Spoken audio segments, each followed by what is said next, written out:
Hello GSM বন্ধুরা, আসসালামু আলাইকুম। জিএসএম মেথড হার্ডওয়্যার এবং সফটওয়্যার সলিউশনের থেকে আমি মোহাম্মদ ফখরুল ইসলাম রায়হান বলছি।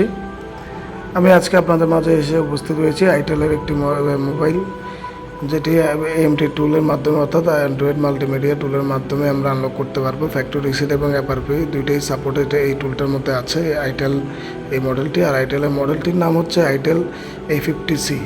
আইটেল A50C অলরেডি আপনারা ইন্টারফেসে দেখতেই পাচ্ছেন। তো এই মোবাইলটি আসলে আমরা এখন প্রথমে হচ্ছে যে ফ্যাক্টরি রিসেট করে দেখব।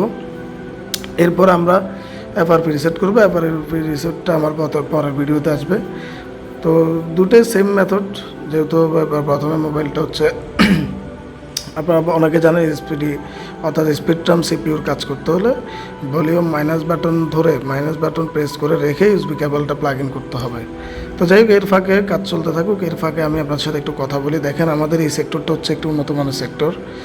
এই সেক্টরটাতে আমরা নিত্য নতুন টেকনোলজির সাথে নিজেদেরকে আপডেট করার জন্য বসে থাকি, আপগ্রেড করি।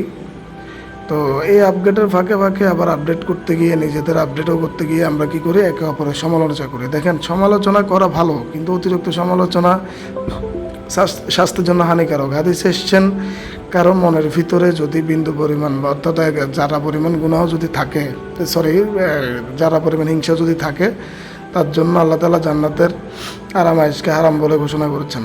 এখন আজকে আমরা দেখেন, সামান্য এই সমালোচনা করতে গিয়ে কিন্তু আমরা সন্দেহের শিকার হচ্ছি, আমরা কিন্তু সন্দেহ করছি। সো এই জিনিসগুলো থেকে দূরে থাকবেন বলে আমি আশা করি। এবং আপনাদের সাথে দেখতে দেখতে আমরা প্রায় কাজটা শেষ করে ফেললাম। আর নতুন ভাইরা যারা আছেন, অবশ্যই আমার ভিডিওটি ভালো লাগলে চ্যানেলটিকে সাবস্ক্রাইব করে পাশে বেল আইকনটি প্রেস করে দিবেন। এখানে নিত্য নতুন আপডেট আমি দেওয়ার চেষ্টা করব। কারণ পুরাতন যারা, তাদেরকে আমি বলবো না আপনারা কিছুই শিখতে পারবেন না আমার ভিডিও থেকে, বাট নতুন যারা, তারা অনেক কিছুই শিখতে পারবেন বলে আমি আশা করি। কারণ আমি যে ভিডিওগুলো দেবো, এগুলো অনেক মোবাইলেই সাপোর্ট নাই, অনেক টুলেই সাপোর্ট নাই। তো ধন্যবাদ, সবাই ভালো থাকবেন। আসসালামু আলাইকুম।